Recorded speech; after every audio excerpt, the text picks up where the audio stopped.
நீ என்கிட்ட இருந்து என்ன எதிர்பார்க்கிற? என்னை இந்த இடத்தை விட்டு வெளியில அனுப்பு. இந்த இடத்தை விட்டு வெளியே அனுப்பு மாஸ்டர். மாஸ்டரா? நான் இந்த இடத்தை விட்டு வெளியே போயாகணும். மற்றவர்களுக்கு ஒரே ஒரு மாஸ்டர் தான்.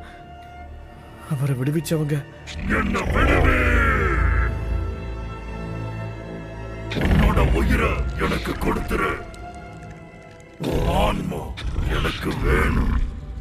அப்படி கொடுத்தா நீ கடவுளாயிடலாம். உன்னால என்ன கடவுளாக்க முடியுமா?